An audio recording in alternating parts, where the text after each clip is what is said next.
G'day, legends. I hope that you're having a fantastic day and a fantastic Sunday, no matter where you are in the world. I hope you've had a good weekend, and I hope the Sunday blues haven't got you too bad. Now, today, as always, we have a lot to talk about. We need to look at the maps. We need to look at where things are moving on the maps and the confirmations of these movements across different maps. We'll then look at the oil situation between Russia, Ukraine, and then the EU, as EU and NATO partners are saying that Ukraine could be holding them, quote, hostage over some of these new laws put in, and where sanctions have or have not been correctly put in place. But firstly, what we need to talk about is then the Israeli strikes against the Houthis in Yemen that we have seen overnight as well.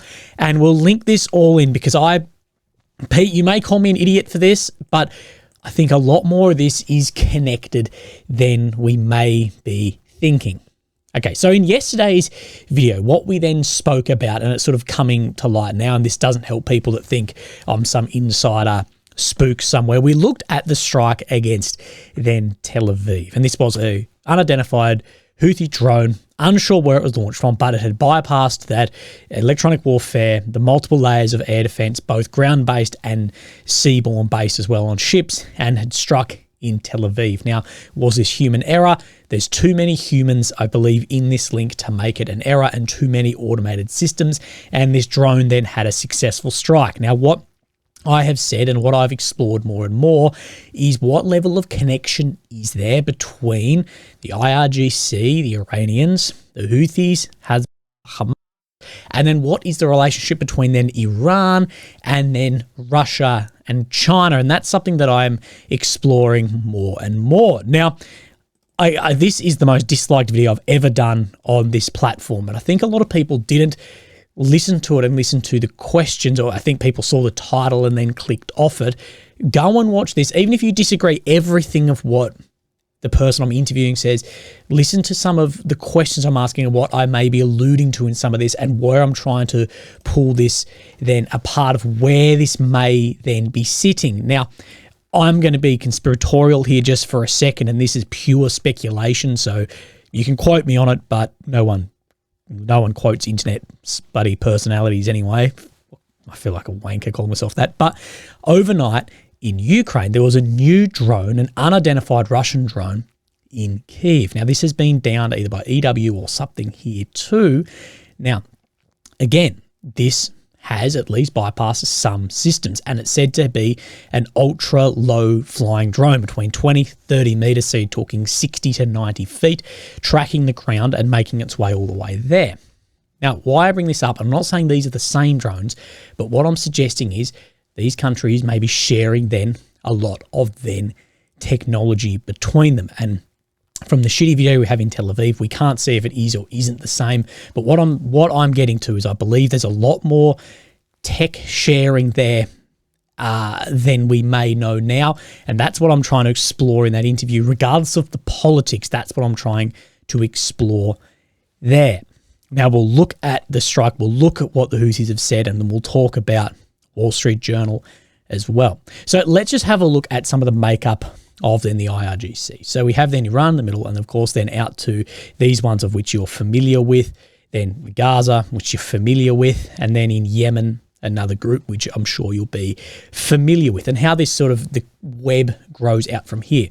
The piece I'm interested in is this, I've drawn this in, but Russia's and China's influence down into Iran here, and how then this has been exacerbated by not only the war in Ukraine, but also then Israel's response into Gaza, into Lebanon, and now into Yemen. And I believe that Israel has actually created the most public support for Iran, Russia, and China than anyone else due to the unprecedented response there. Now, whether this response was correct or incorrect, more than it should have been, less than it should have been, regardless of your position, if you look at the support and the division around the world, the division that has been sowed in Western countries, the support from other countries, if there has been an idea of knowing that the Israeli response and then the West would have to then have a reply to that, then I believe this could be part of a larger asymmetrical campaign that Russia and maybe China are there as well, because it's cemented so many in the global south and created massive divide in the west. And we know that is what these asymmetrical campaigns really are looking for. And it's no different to what we looked at decades ago as well. So let's look then to try and cement this a little bit more, and me not talking shit. Then the Wall Street Journal had then this out today. Maybe it was yesterday, but the US launches an effort to stop Russia from arming Houthis with anti-ship missiles. And this is what we have talked about. This, we don't really know what controls going, what technology is going back and forth. We know Iran has supplied a lot of stuff to Russia. We're not 100% sure what has gone back then the other way. Anyway, we'll continue on this article. That Washington intelligence agencies are warning that Russia may arm Houthi militants in Yemen with advanced anti-ship missiles in retaliation for Biden administration support for Ukrainian strikes inside Russia with US weapons. And of course, there's more to this than just that. The administration diplomatic efforts to head Moscow's transfer of missiles to Yemen involves using a third country to try and persuade Russian Vladimir Putin not to join Iran in providing weapons to the Houthis. But again, water always flows downstream, and second, third countries, and people are pointing at this and going, well, the US weapons are then being used inside Gaza or inside Lebanon, or these bombs were dropped with F-15s or F-35s. What are a US then weapon system? And what I'm trying to get at here, and it may be conspiratory, you may have clicked off this, but I believe there's a larger powers at play behind the scenes pulling some strings here, and the reaction, the response here has helped that more than anything else. Watch that interview. Even if you disagree with everything, I think it may give some interesting perspective, at least maybe to think on, even if you then disagree with. And I like to think we have a community of good critical thinkers and who can critique me, critique yourselves, all about it. I'm learning as much as you guys are, if not more, along the way from you as well. But this comment stood out to me as well. A ceasefire in Ukraine, in exchange for stability in Middle East, seems to be the best solution for world peace right now. Make no mistake, Russia, China are supplying Iran, which in turn is powering the HHH. And this then, I think we may see. We've seen, and I spoke about this at length yesterday, so much more messaging coming out of Zelensky, out of Kyiv in general, about the potential to have, a few months ago, it was, we'll not talk anything with the Russians, we don't want them at these summits, to now, we think a Russian delegation should be at the summit. Are we thinking of ending the hot war by the end of the year?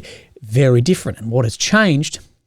Well, on the battlefield in Ukraine, we've seen that Russia has the initiative, but in worldwide geopolitical circles, we're seeing what is happening in the Middle East, pulling countries further or closer into their own orbit of other friendly nations, and others then further apart. And I think this is something that's very interesting and we need to then have a look at. So look, we're 8 minutes in and I haven't shown you any footage, so you're probably not here. But this is what we saw at a port in Yemen, said to be controlled by the Houthis, and this is said to be then oil on fire here. This could burn, they're saying, for a number of days or potentially a number of weeks. Massive strikes. There was several F-15s, several F-35s involved in these strikes, and then other strikes in southern Lebanon against H Mark II in here as well. I don't know if I can say those words on this website.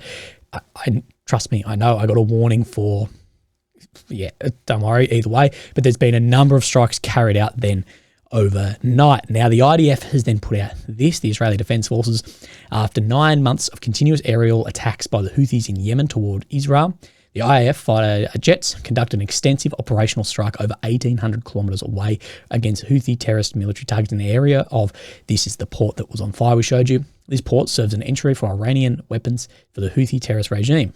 See what I'm trying to link together here? The IDF is capable of operating anywhere required and will strike the force that endangers Israelis. They're calling this Operation Outstretched Arm. Now, the Houthis as well, we absolutely know that the blockade to a degree that they can create through the sea also has flow-on effects, and you can look at countries that may benefit from that and where ships may need to go up around through the north or the long way around and affect the west. Again, this is what I'm getting at.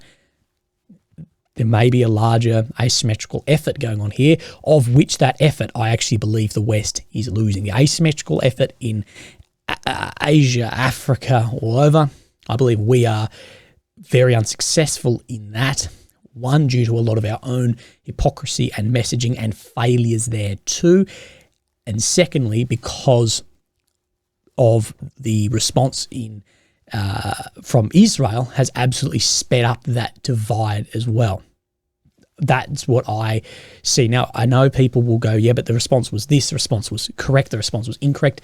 I'm not saying either way of that. What I'm saying is the efforts, the division, allies from this have grown apart massively, maybe from the West and other nations, or closer together in ways that threaten many things then around the world. Now, the Saudi ministry has then put this out. Now, a lot of people are calling it Judea Arabia or something at the moment because their stance more with Israel to a degree, not condemning the attacks, although being a Muslim state themselves. Anyway, spokesman Brigadier General Turki al-Maliki, the kingdom has no relationship or participation in targeting Hodeidah. This is the port. And the kingdom will not allow its airspace to be infiltrated by any party. So that was the official statement then put out there. But again, people are calling for that there was no direct condemnation of this. Now, I'm not sure how official then this is, but this is going around saying from the Yemeni armed forces, of course, hand in hand with the Houthis. The Israeli army has launched brutal aggression against this, sorry if I don't know how to pronounce it, targeting several raids at power station that supplies coastal city with electricity. Has also targeted the port and fuel tanks, all of which are civilian targets.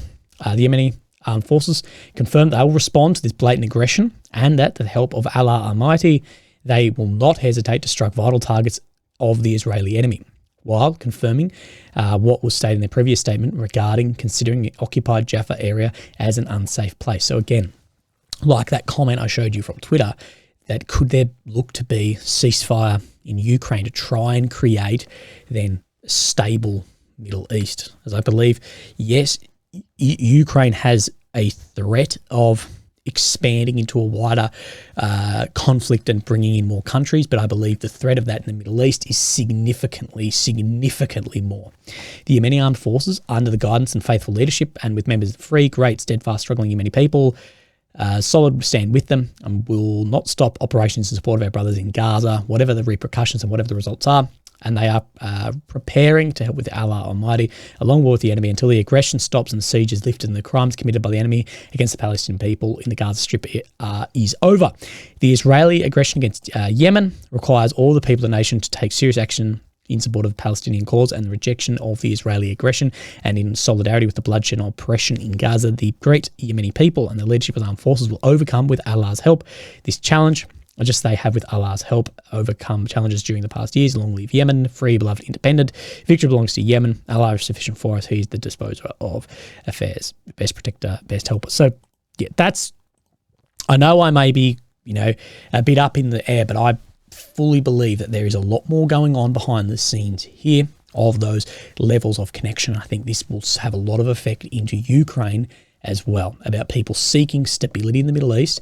It may mean that there needs to be a ceasefire here due to Russia's overall asymmetrical campaign overall, and then Global South and BRICS growing closer together and further apart, both economically, militarily within the nations as well. I know it's an economic alliance, but still economies link into countries' state-independent militaries. Now, let's have a look at the maps. Then we'll talk about Slovakia and Hungary and what they've said about Ukraine and then oil. So, of course, here is Ukraine, the center, the capital of Kyiv. The red areas occupied since 2022, the purple since 2014. Now, up in the north here, there's been no changes, although we're waiting for some changes to start showing up on this map, particularly as some maps are showing that the Russians have crossed then the Volcha, and there's been a change in Volchansk, and as well Ukrainian advancements around Holyboki, but nothing being shown yet on this map. Then we'll just move to the east a little bit, and this is Pischany in here, and we can see by the deep state Ukrainian map that there is then a Russian advancement here. This is then confirmed by Suryak maps sitting right here, that there has been a Russian advancement in very, very similar areas here. So, yep, we will confirm this is better stove just to get an idea. This red dot is Pischany. So we can get an idea that this has occurred. He says Russian armies took control over the locality of Pischany. Again, both maps showing it. we'll confirm that. Now, we'll just move to the south just a little bit. We come down then to Andrivka. Now, let's have a measure of this. I never measure things on this. So we're talking 1.9, so just over a mile of advancement towards Andrivka in here. So in the war of what we've seen over the past few years, a mile advancement in a day is a lot. Now, here we go. Bring this up. Now, this shows a different but same area. Russia secured completely the locality of Andrivka. Now, this is by Suryak showing the same advancement in here. Now, what I will say is he shows significantly different control in here. He's showing more like this if we bring this up. But what is important to note between these maps, as I say, is we can't confirm exactly where the front line is sitting then between these two. What we can confirm to enough beyond reasonable doubt is, yes, there has been an advancement in here. Both maps are showing an advancement. This mile advancement in a day, it probably wasn't a mile in a day. It was probably just this little piece here, but it hadn't shown it as it's been building up, if that then makes sense. So we can confirm there has been then movement in said direction. Now, let's just move our way down the map. Now, no changes shown around the Terny front. We're waiting on some of this. Then we'll come down to the Seversk front in Hrozdelivka, Spurny. No changes shown then on this map, but this is somewhere I think you really, really need to keep your eyes peeled. Nothing in Chassiv Yar, but we're going to come back to Chassiv Yar as the MOD have a statement on this, but we'll just show map movements. Now, nothing around the New York Turetsky front on this map, but then we come down and then we have an update just here off the Surak. So this is New York over to the right here, and then we'll see Alexandropil right in the center here. And let's move this across, try and give you a better idea.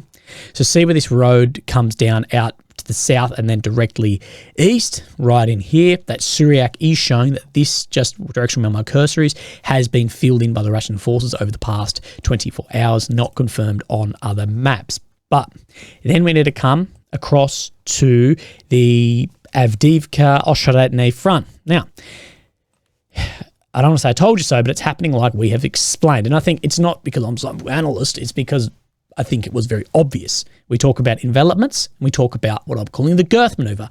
Out in a sausage, girth. Out in a sausage, girth. Now, this is happening in this direction, out in the northwest, heading for this critical intersection here. We see it filled in by then this location here. We also spoke about from this Luzovsky out towards Prohez that there will be a likely envelopment. Again, we are seeing said in likely envelopment in here because what Russia is doing is it's pushing urban center to urban center, and then the open ground in between is then falling because it's too hard to have an offensive action to that open ground, but it's also very, very difficult to then defend that open ground.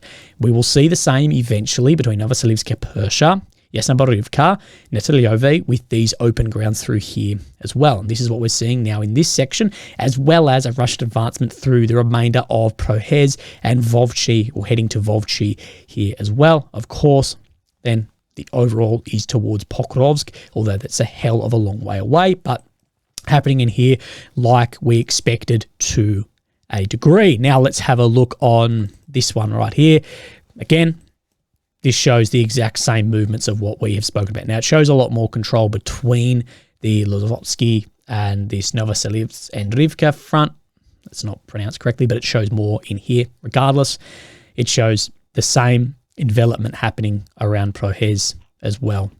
Here, begun advancing north of the town simultaneously as with another advance with the objective of levelling their front line further. So of course what this does is then it shortens the front line, meaning that all your forces are less dissipated between each other as well. But we have another update not shown on this, but then it shows down in this Netelyovo Ulmansky front here by then Suryak maps showing that there's more control across on the north side of this southern reservoir here, closing up some of this territory in here. Now, this isn't being shown, so a grain of salt, but what Suryak is basically showing is that down along something maybe like this is currently under control. And again, I think that we will see, as this pushes forwards down in here, we will see a movement out through here, and this area then come under control. As we know, like I'm saying, urban center, try and collapse then the open areas. Now, Let's continue on the maps and have a look at some other changes. Then we come just to the south again, so we're up in here, coming down Krasnohorivka here, and we can see that there has been Russian advancements through the urban centres, moving past then the halfway mark of Krasnohorivka in here, confirmed by then this map. We have 2 updates here. So Surak, Krasnohorivka in here. Now he's showing a little bit more control. So this like greenish area right here, and he's showing it's right up on this centre where my cursor is, that Russia has taken under control. But again, what we can confirm here is we can confirm that there is Russian movement in here. As Krasnohorivka comes more and more under control, then we'll just push to the south here around the Madiinka front, Pobeda front. Now we can see on that same Surak update, he's showing that there is differences. Now, one of the main ones here is at the Horovka, where it's shown as grey zone. The Surak shows then as red. But what it is showing is just down to the south of this area that Russia has made some ground. So what we're looking for is where then this road runs through here. This intersection is said intersection here. So it's basically saying that then this paddock where my cursor is, this paddock has now then come under control. It's shown as grey zone, at least on the map. Anyway, now where we're going to head back up into is just Chasiv Yar, and we'll talk then about what the MOD says about this and some other areas too. Russia continues offensive operations in several directions across the front line. It is likely that the Avdiivka-Pokrovsk sector in the Donetsk Oblast remains the Russian main effort, and consequently has seen the highest operational tempo of the Russian forces last month. Russian forces have continued to gain territory in the north and west town of Oshretny, where we spoke about Avdiivka, expanded salient towards the town of Pokrovsk. We know that is where they're really heading for, at least to cut supplies off them. The Avdiivka-Pokrovsk sector, Russia has had minor advances in the town of New York, a heavily fortified area on the front line and last remaining point of pre-2022 line of contact that existed between Ukrainian and Russian-led separatist forces. Now, I believe the word here, minor, is probably incorrect, seeing how much of this push we saw. Now, yes, it may be a few kilometres, but in an area, like they correctly point out, there was the last remaining point of pre-2022 line, so 2014 line, now over 10 years. That is significant. Maybe not in kilometres, but in that then a heavily fortified area is held there for a decade, then coming under control. That is not minor in the grand scheme of things. So that's important to point out. Chasiv Yar, there's been no significant changes in territorial control, which there has been of the closing up of the micro-district, and to the north, it has been reported that major Russian infantry assaults have stopped over the past few days, and that Russian forces are largely operating at dispersed small mounted squads. Russian forces in this area are likely taking a tactical pause while conducting probing attacks and reconnaissance activity. So I think, yeah, that's probably having a tactical pause here as they've got that first micro-district, figure out where they're going to have the major crossings, and then go then from there. But it talks about then these mounted movements. And this is something I've actually wanted to speak about, and Surak put this up today, and I thought, oh, okay, great time to speak about it. Several days ago, a new mockery emerged from internal experts about the use of motorcycles in the Russian army. The fact the use of motorcycles in armies, including the Ukrainian, is not a novelty but an objective fact for about a century. The use of motorcycles has advantages over BTR, so armoured vehicles, as they're more difficult to reach, lighter to cover long distances in a short time, very useful in reconnaissance work. So they're much smaller footprint on the ground. You've got two, small tyres rather than a big, heavy vehicle. Of course, much larger. They'll set off things like anti-tank mines, where a motorcycle is, maybe due to the weight. And as well, smaller thermal signature, quieter, a lot faster, a lot more manoeuvrable. Obviously, the casualties exist. Of course, we've seen them hit, especially by drone attacks, much more precise than artillery. But as always, the absurdity and ignorance of many has no limits, and it's better to continue with the rhetoric about lack of Russian material. It is only necessary to see how in World War II, where mechanised cavalry stood as an elementary in the offensives, a horse was still used for reconnaissance tasks. In the wars necessary to diversify resources in certain types and means of transport and develop tactics that, however strange they may be, can mark the success of offensive action. And I know from my friends still in the military, and when I look still into Western armies, that especially electric motorbike push bikes, I'm not even sure where they fit, even electric scooters are becoming more and more prevalent for things like reconnaissance, sniper work, all of that is becoming more and more. And with a small footprint, like these are motorcycles on the ground here, compared to armour, much harder to see. Absolutely, we'll see more and more of this on the ground, especially as we see those massive losses by armour due to things like artillery and drones. And we can see then, I can't show you on this, I don't think, we see these guys moving down and basically artillery hitting really close, but these guys still being all right and then moving on these motorcycles. Now, this is something I think we'll see more and more of. And I've spoken about, I think there's this people are overblowing the importance of armor somewhat. I'm not saying, like, I'm from an infantry background. I was anti-armor. I know how deadly armor is on the front line, but also in this war with drones, with $500 drones taking out $5 million, $10 million tanks, as well as all the ATGMs, that we haven't seen a real difference in performance between the best tanks and worst tanks. Like, has a T-72 or a T-60 performed way worse than a T-90M? On the flip side, has a T-72 performed way worse? Has there been a noticeable difference between a T-72 and a T-90M, or a T-72 and a Leopard 2A6 or an Abrams? Has there been a noticeable difference for the complexity, the price, and the maintenance? Has there been? In my opinion, no, there hasn't been, both on the Russian side and on the Ukrainian side. And I think the numerical numbers more so, but we've even seen the best tanks, the Abrams, the Leopard, the Charlies being used as more artillery pieces. And this is why I think there's this overblowing, people saying like, oh, the Russians are going to run out of tanks, or they're pulling up older tanks. I don't think that is as big of a hit as people may think. A lot of Russian doctrine relied on armor and artillery overmatch. But of course, all that doctrine was written pre-drones. So we saw a heap of that armor, like massive amounts of that armor, get then taken out. So I actually believe when people are saying, oh, they're bringing up these T-60 tanks out of storage and putting whatever on it, I'm like, but what has really the difference been between an older, shittier, rusty tank and a T-90M? A drone with a bloody $500 munition on it will take out both. A lot of tanks are being used purely in artillery positions. That's why I don't think we've seen the T-14 deployed, and that's why we haven't seen the amount of requests for more Abrams or more Leopards either. That's my personal opinion, and that's where I put onto motorcycles and things like your protected mobility vehicles, your Humvees, whatever, may be more relevant in something like this because they offer the same amount of protection. I don't care if you've got a metre of armour or an inch of armour. If the same weapon system takes out either, you may as well have something fast and manoeuvrable then on the ground. So I don't think using this, the idea of pulling out old armour by either Ukraine or Russia, or older armour being given to Ukraine or Russia pulling out older armour, is a sign that it's about to all fall over, because we haven't seen the old armour perform a billion times worse than new armour. Remember when people thought Abrams were going to roll over positions? We didn't see it.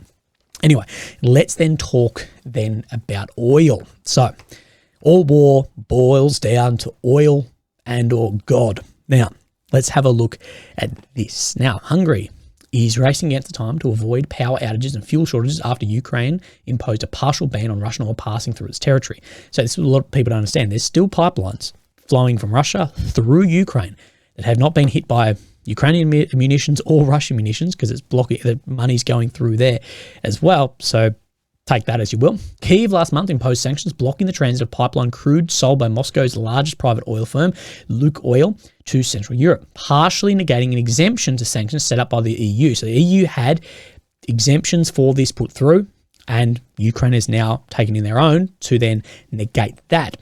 Now, the Ukrainian measures could create a severe situation, from Ilona Gizinka, a researcher at Hungary Expert for Centre.